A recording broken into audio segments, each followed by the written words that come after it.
아멘. 자리에 편히 앉아 주시기 바랍니다. 한 주간에도 세상에서 믿음으로 사시느라 수고 많으셨습니다. 걸어간 안식일 하나님이 주시는 위로와 또 힘을 얻는 그런 안식일 되기를 바랍니다. 예수 그리스도 이름으로 하나님 말씀 증거하도록 하겠습니다. 성경 말씀 마태복음 6장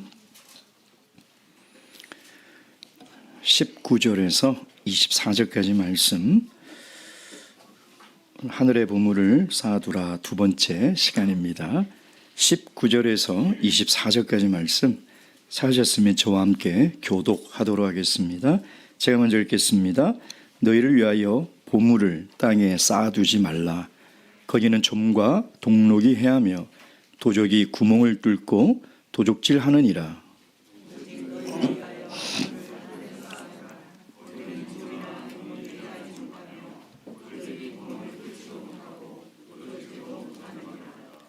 내 보물이 있는 그곳에는 내 마음도 있느니라.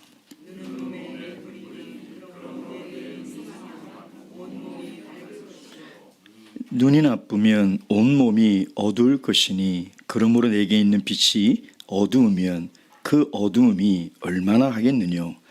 한 사람이 두 주인을 섬기지 못할 것이니 혹 이를 미워하며 저를 사랑하거나 혹 이를 중히 여기며 저를 경히 여김이라. 너희가 하나님과 재물을 겸하여 섬기지 못하느니라. 아멘.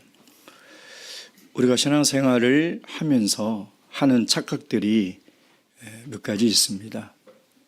왜 하나님은 이렇게 황금 같은 주말에 안식일을 정하셔서 아무데도 못 가게 하시고 아무것도 못하게 하실까?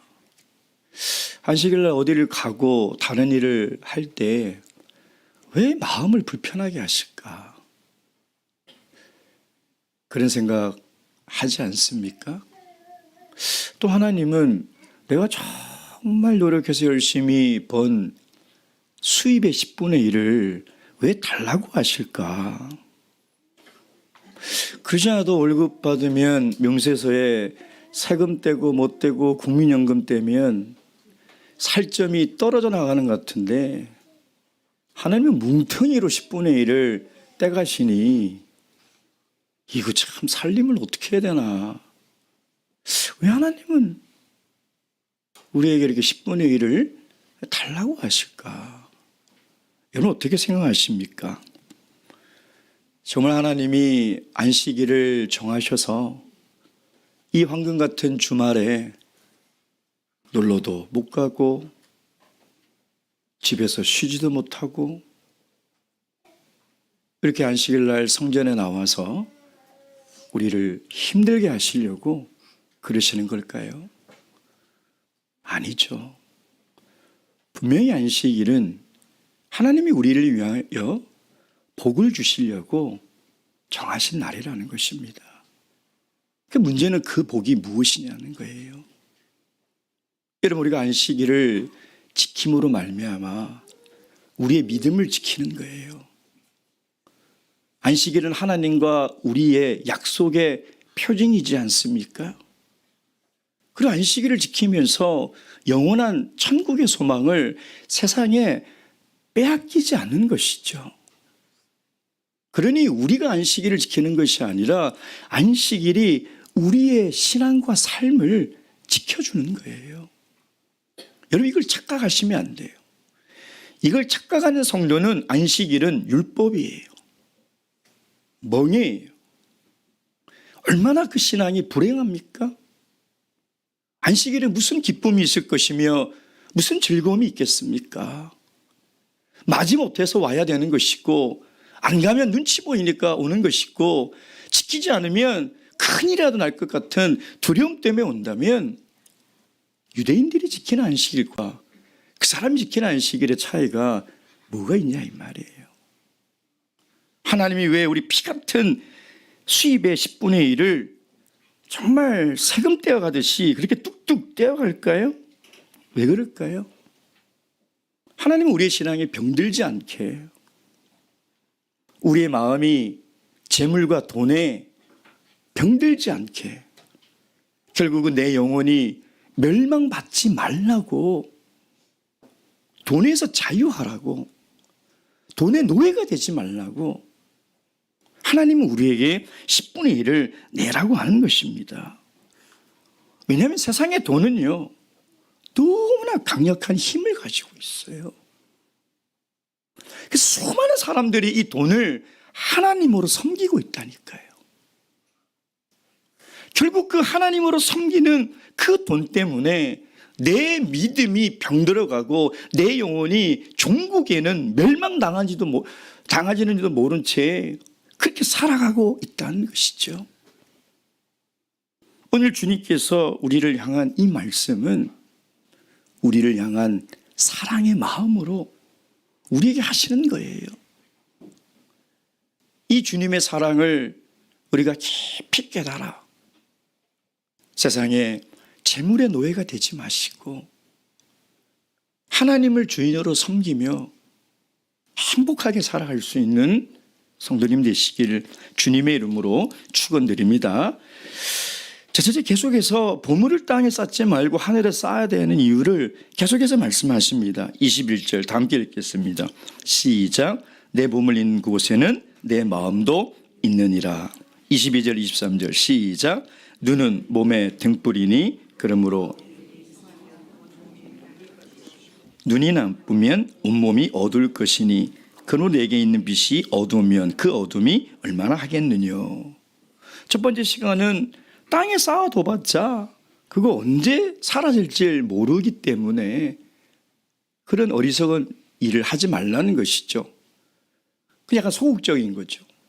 그러나 이제 적극적으로 우리가 이 보물을 하늘에 쌓아두지 않고 땅에 쌓아두면 어떻게 되느냐. 우리의 마음이 지배를 당한다는 거예요. 우리의 정신이 돈의 지배를 당한다는 거예요. 그래서 우리 눈이 나빠진다는 거예요. 눈이 나빠져서 온몸을 어둡게 한다는 것이죠. 여러분, 이 세상의 재물은 우리의 눈을 어둡게 해요. 그래서 선악을 구별하지 못하게 합니다. 영적으로 어두움에 빠지게 한다는 것이죠. 여러분, 재물에 눈이 어두워져서 그 영혼이 파멸에 이른 사람들이 성경에 얼마나 많아요. 가룟 유다. 예수님이 직접 택한 사람이에요. 예수님의 택함을 받은 12 제자 중에 한 사람이에요. 그뿐입니까? 주님이 얼마나 신뢰했으면 재정을 다 맡겼어요. 주님이 얼마나 신뢰했으면 그에게 살림 다 맡겼어요. 근데 그 은 30에 눈이 어두워 그 예수님을 팔아버리는, 스스로 그 온몸이 어두워져서 영혼의 파멸에 이르는 길을 선택하지 않았습니까? 사도교회 아나니아 삽비라 보십시오. 하나님께 헌신할 수 있는 그 기회, 하나님의 은혜를 갚을 수 있는 그 기회를 돈의 눈이 멀어서 한날에 부부가 죽는 그런 끔찍한 일을 당하지 않냐 이 말이에요. 그래서 이 세상의 재물은 우리의 눈을 멀게 하는 거예요. 22절 눈은 몸의 등불이니, 몸이 하는 대부분의 이 기능은요 눈에 의해서 결정이 됩니다. 내가 아무리 강한 힘이 있고 빠른 발이 있어도 보이지 않으면 소용이 없는 거예요. 그 눈이 얼마나 중요하냐 이 말이에요. 근데 그 눈이 나쁘면 아무것도 할 수 없다는 것이죠. 제가 이번 주 눈이 안 좋아서 안과를 몇 번 다녀왔습니다. 갔더니 안과에 늘 붙어있는 그 문구가 있죠. 몸이 1000양이면 눈은 900양이다. 야, 예전에 몰랐는데 눈이 안 좋으니까 그게 확 와닿더라고요. 야, 이 조그만 눈이 내 몸의 90%를 차지하고 있구나. 정말 이제 무리하지 말아야 되겠다. 의사 선생님이 그러더라고요. 푹 주무셔야 돼요. 그래서 예, 책 보면 안 돼요. 예, 컴퓨터 보면 안 돼요. 예, 술 마시면 안 돼요. 예. 어떻게 그렇게 하고 삽니까? 근데 이게 눈이 한쪽이 안 보이니까 너무 불편한 거예요. 그지 않아도 시력이 나빠지고 노안이 와서 야간 불편한 게 아니더라고요. 스마트폰 글자가 안 보여서 크게 키웠더니 막 후배들이 막 놀려요. 왜 이렇게 대문짝만하게 보냐고. 그리고 내비를 치는데 늘 잘못 쳐요. 왜 이렇게 이게 못 찾지 하면 뭐 할 때 받침도 틀리고 다 틀리고 안 보이니까. 그래서 이번 주는 한쪽 눈을 이렇게 막고 책을 봤어요. 왜? 이게 너무 아프니까. 근데 얼마나 불편하고요. 얼마나 필요한지 눈의 소중함을 다시 한번 알게 됐다는 것입니다. 근데 23절에 주님께서 말씀하시는 그 눈이 나쁘면이 우리 육적인 시력이 나쁜 것을 의미할까? 아니에요. 이 눈이 나쁘면이라는 이 단어는 악하다는 거예요. 눈이 악하다. 신명기 15장 9절 말씀. 신명기 15장 9절 말씀. 신명기 15장 9절 말씀. 15장 9절 다 함께 읽겠습니다. 15장 9절 말씀 다 함께 읽겠습니다. 시작. 삼가 너는 마음에 악념을 품지 말라. 곧 이르기를 제7년 면제년이 가까웠다 하고 내 궁핍한 형제에게 악한 눈을 들고 아무것도 주지 아니하면 그가 너를 여호와께 호소하리니 내가 죄를 얻을 것이라. 주님이 말씀하시는 눈이 나쁘다는 것은 이 악한 눈을 얘기하는 거예요. 궁핍한 형제 자매를 못 본 척하는 것, 그 마음. 잠언 28장 22절 말씀 보겠습니다. 28장 22절 말씀. 28장 22절 말씀.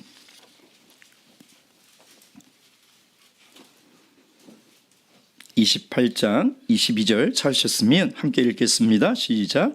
악한 눈이 있는 자는 재물을 얻기에만 급하고 빈궁이 자기에게로 임할 줄은 알지 못하느니라. 아멘. 이게 눈이 나쁜 사람을 얘기하는 것이죠.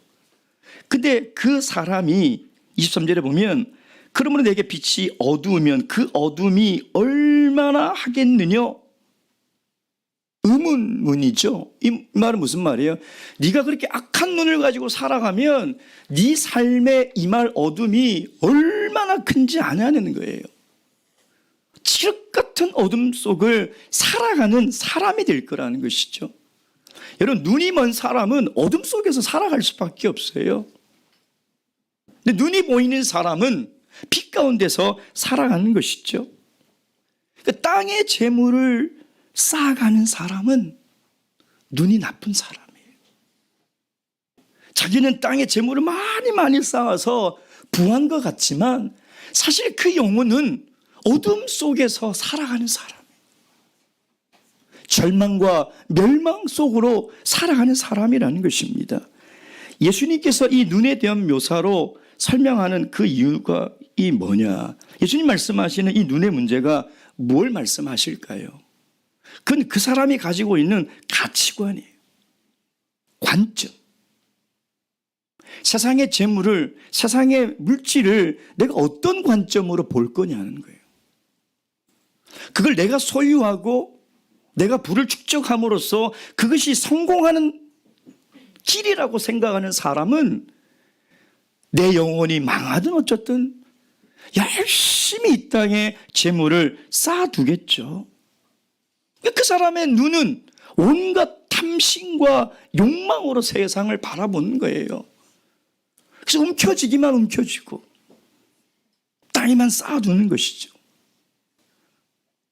그러나 그 눈이 건강한 사람, 빛 가운데 있는 사람은 그것을 통해서 더 본질적이고 더 가치 있는 것이 무엇인지를 바라볼 수 있는 사람이라는 것입니다. 여러분, 우리가 왜 이 땅에 보물을 쌓지 말아야 되느냐? 왜 이 땅에 보물을 쌓는 일을 지금 당장 그만둬야 되느냐? 우리 영혼이, 우리의 마음이, 정신이 지배를 당해서 결국은 내 모든 삶이 어두운 가운데서 멸망하며 사라져 버리기 때문인 거예요. 우리가 정말 빛 가운데서 무엇이 가치고 무엇이 진리인지를 보고 살아가려면 하늘의 보물을 쌓아야 된다는 것입니다. 여러분, 결국 땅에 쌓는 보물 때문에 내 눈도 멀고 내 영혼도 멸망당하는 그런 결과를 맞이할 수밖에 없다는 것이죠. 바라옵기는 우리에게 하나님께서 정말 빛 가운데 살아갈 수 있는 그런 눈을 주셔서 하나님이 주신 모든 것의 뜻이 무엇인지 하늘의 보물을 쌓아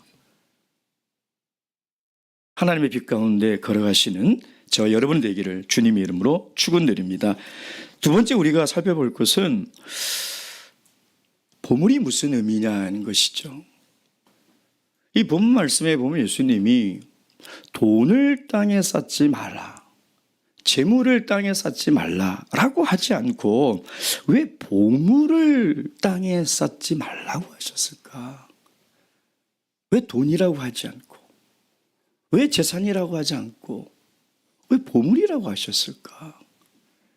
이 보물이라는 단어의 의미는요, 보물 상자를 의미합니다. 보물 상자. 예수님의 의도가 뭐냐? 예수님이 의미하는 이 의도는 굉장히 포괄적이라는, 돈만 해당하는 것이 아니라는 거예요. 재물만 해당하는 것이 아니라는 것이죠. 돈도 물론 포함되지만 이 보물은 훨씬 포괄적인 의미를 담고 예수님이 의도적으로 보물을 땅에 쌓지 말라는 것이죠. 그러니까 이 보물이 뭐냐? 도대체 이 포괄적인 의미가 뭘까요? 그건 바로 우리의 삶의 태도라는 거예요. 무슨 얘기냐?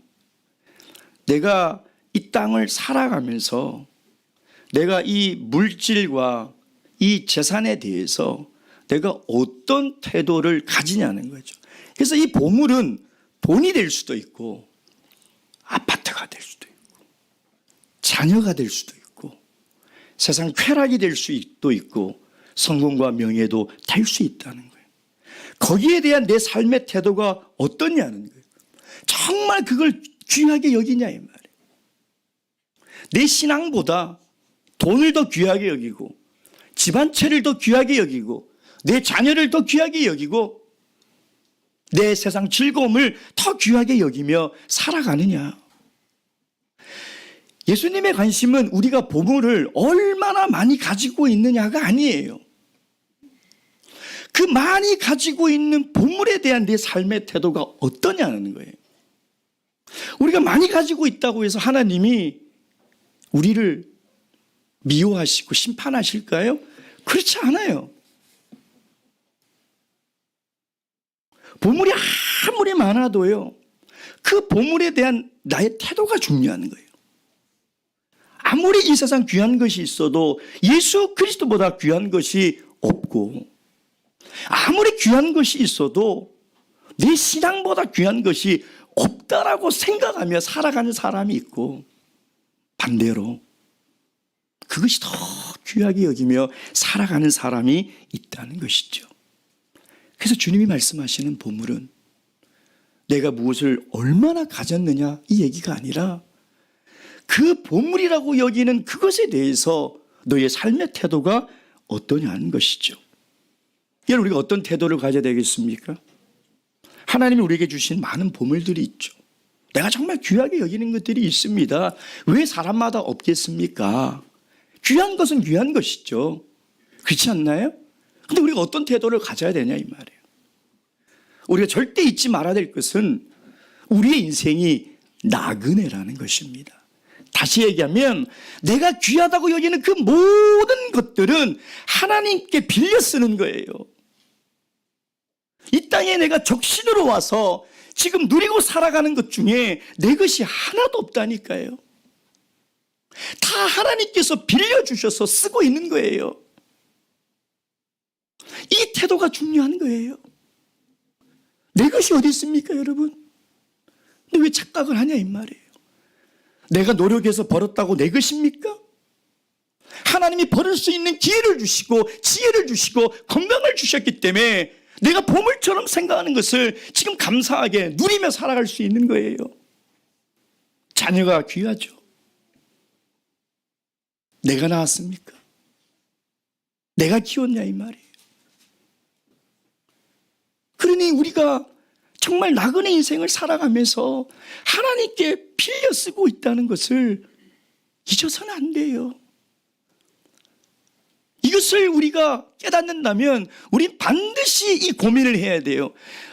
우리가 하나님께 빌려 쓴다면 반드시 어느 날에는 그 빌려준 그 진짜 소유주를 만나게 될 거라는 거예요. 그때 정산을 한다니까요. 하나님이 우리에게 쓰라고 빌려주신 것들 어떻게 잘 썼는지 마지막 날엔 반드시 정산을 하게 된다는 것이죠.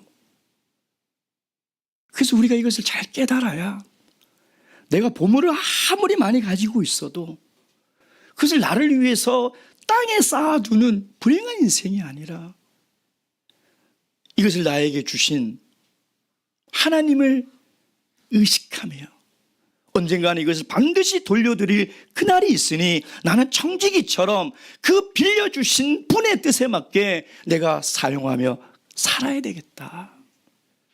그것이 하늘의 보물을 쌓는 사람이에요. 그 보물이 바로 이 세상에 가치 있는 것에 대한 우리 삶의 태도를 이야기하고 있는 것이죠.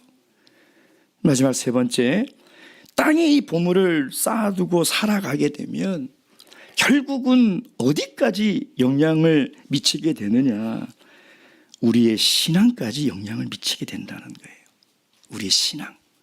24절 다시 읽겠습니다. 24절 시작.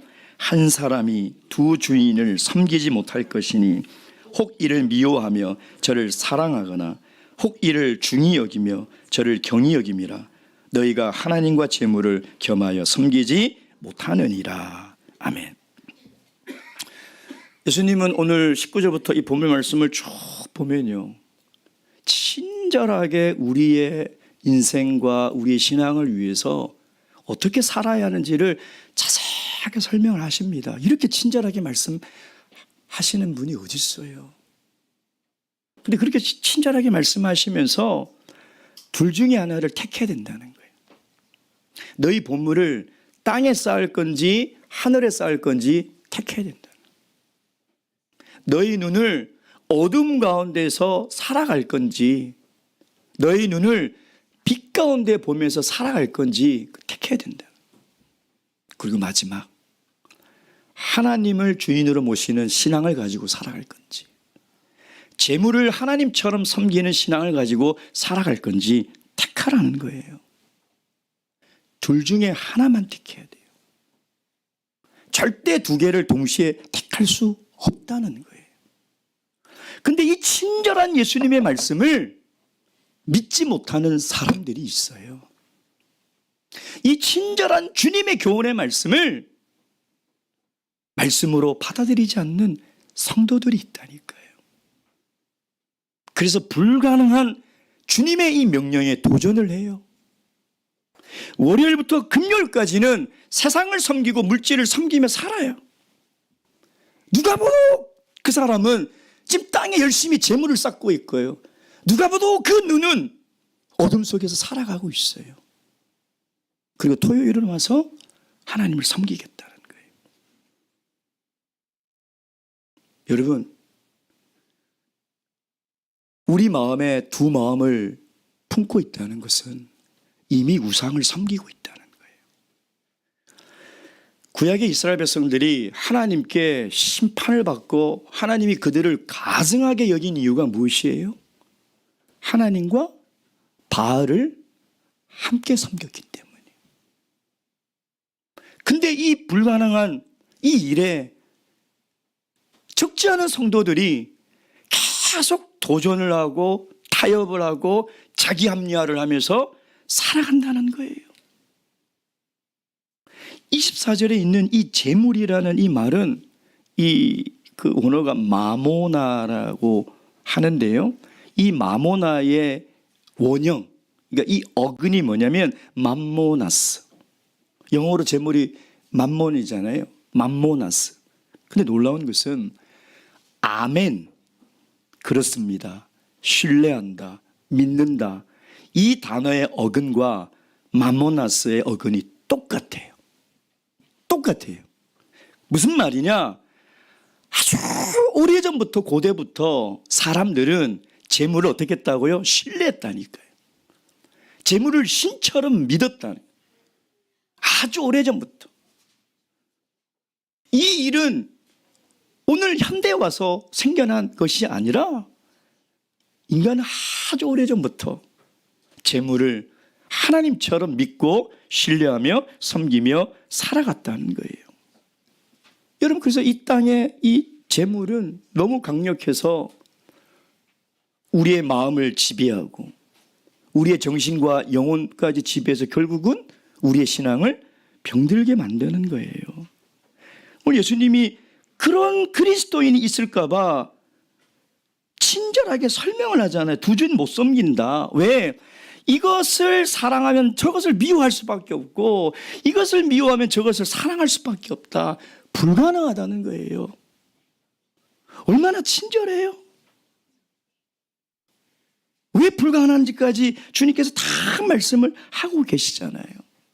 왜 그런지 아세요, 여러분? 세상도 우리에게 요구하는 게 뭐냐면 전부예요. 세상에 빠지면 우리의 마음과 정신과 결국은 우리의 삶까지 다 빼앗기게 돼요. 여러분, 세상의 회사들 보세요. 세상의 쾌락들 보세요. 세상의 재물들 보세요.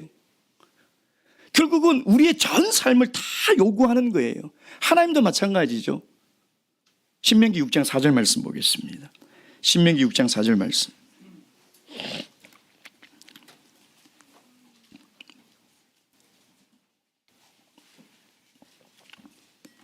신명기 6장 4절 말씀.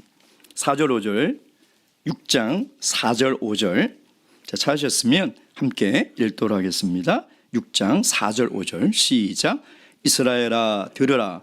우리 하나님 여호와는 오직 하나인 여호와시니 너는 마음을 다하고 성품을 다하고 힘을 다하여 내 하나님 여호와를 사랑하라. 세상도 우리 전부를 원해요. 하나님도 우리 전부를 원하세요. 양자택일 하라는 거예요. 절대 가운데서 50%는 하나님 섬기고 50%는 세상 섬기는 일은 불가능하다는 거예요. 그 순간 우리는 우상을 섬기는 거예요. 그 순간 우리는 우상을 숭배하는 신앙인이 되어버리는 거죠.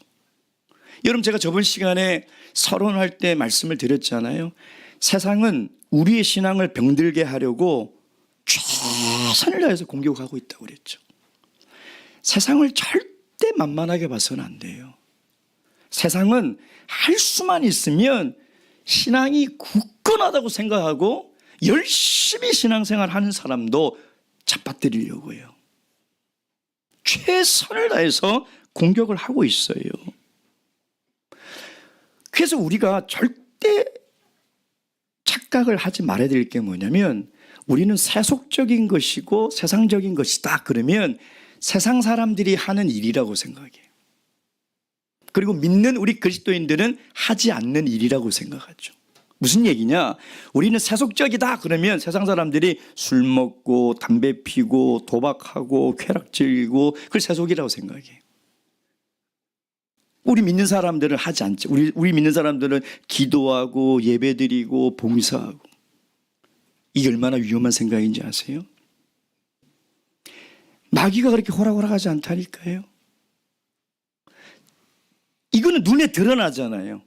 술 먹고 담배 피고 쾌락 즐기고 하는 것은 확연히 눈에 드러나는 거죠. 이게 무서울 게 없어요. 왜? 너무나 명백하니까.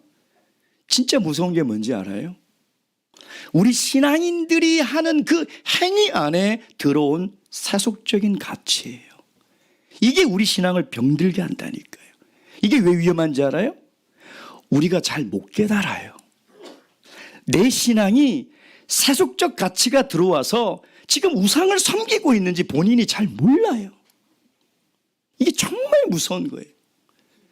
자각을 못 해요.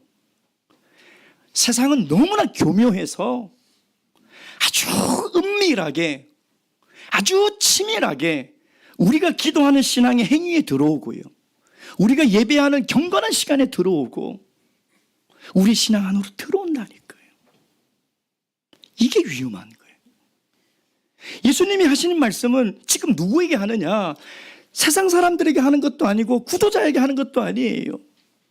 예수님을 믿고 쫓겠다는 새로운 하나님 나라의 그리스도인들이 지금 산에 다 모여서 주님 이제 하나님 나라의 백성으로 살아가겠습니다라고 모여있는 그리스도인들에게 하는 말씀이에요. 그래서 땅에 보물을 쌓는 그 종국은 뭐냐, 내 신앙이 지금 우상을 섬기고 있는지도 모른 채 내 신앙이 파멸해 간다는 거예요.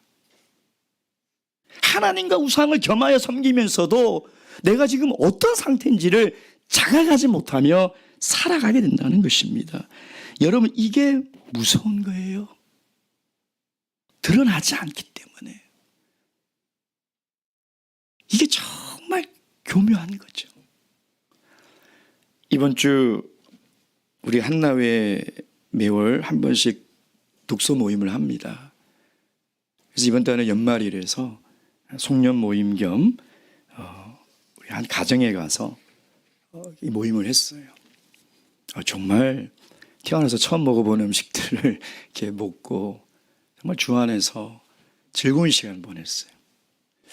저도 이제 50이 넘어가면서 여성 호르몬이 많이 나오다 보니까 수다 떠는 게 너무 재밌더라고요.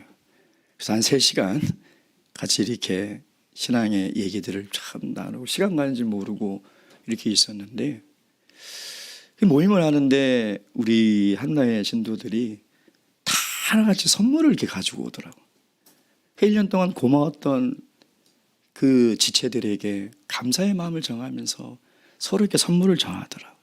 난자매님이 이 모임을 위해서 아침같이 제 가정 가서 맛있는 케이크를 2개를 사왔어요. 참 보니까 막 유모차를 끌고 막 손에 들 것도 없는데 그걸 사러 갔다는 걸 생각하니까 그 케이크도 제가 먹어본 케이크 중에 제일 맛있었지만 그 마음이 정말 예쁘더라고요. 어떻게 그렇게 예쁜 마음을 가질 수 있을까? 귀찮은 일이잖아요. 안 가도 되는 일이에요. 그 마음이 너무 예뻐서 제가 그 자매님께 그랬어요. 선물은 받는 사람보다 주는 사람이 훨씬 행복하다고 합니다. 자매님 정말 행복할 거예요. 그러니까 제가 돌아오는 길에 그걸 생각하면서 이런 생각이 들더라고요. 정말 소유가 뭘까? 내가 소유하고 있다는 게 정말 뭘까? 내가 가지고 있는 이 순간일까? 아니면 다른 사람을 위해서 내가 이 소유를 쓴 순간일까? 곰곰이 생각해 보니까요, 진정한 소유는 내가 가지고 있을 때가 아니라 정말 누군가를 위해서 그것을 사용했을 때, 그게 진정한 내 소유가 아닌가라는 생각이 들더라고요. 사랑하는 성도 여러분, 신앙은 결국 누가 소유주냐, 누가 내 주인냐의 싸움이에요. 치열한 싸움이에요. 내가 가지고 있는 것이 내 소유냐, 하나님의 소유냐의 끊임없는 싸움이에요.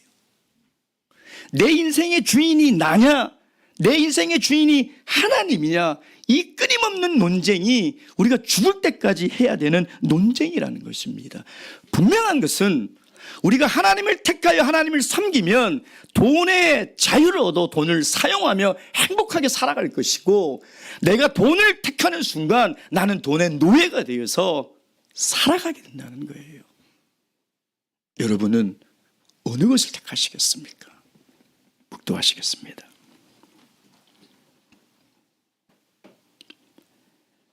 할렐루야, 아멘. 찬양하시겠습니다. 찬송가 102장입니다.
우리가 고백한 찬양의 가사처럼 우리가 예수 그리스도를 우리 삶의 가장 귀한 가치와 보물로 여기며 살아갈 수 있기를 기도하시고, 특별히 윤욕 목친 천식 치료 중에 있습니다. 연세도 있으시고 하나님께서 하루빨리 건강한 몸을 주셔서 또 함께 신앙생활 할 수 있도록 위해서 기도해 주시고요. 양화자 모친 수술 잘 마치시고 통증이 굉장히 심해서 며칠 굉장히 힘드셨어요. 근데 다행히 조금 통증은 가셨는데 그 항생제 부작용도 좀 있었고요. 그래서 좀 어려운 고비를 좀 넘기셨습니다. 앞으로 한 15일 동안 이제 재활 치료를 하는데, 재활 치료도 참 쉽지가 않아요. 통증이 굉장히 심하거든요. 하나님께서 붙들어 주시고 그 마음에 위로를 주시기를. 또한 이번 주 혜연자매가 또 건강하게 출산을 했습니다. 이름은 다 아시죠? 김이진. 진리로 이롭게 하라. 어쩜 이렇게 이름을 잘 지었는지 참 하나님께서 보호하셔서 우리 이진이가 건강하게 무럭무럭 자랄 수 있도록, 또 산모도 회복될 수 있도록 위해서 기도해 주시고요.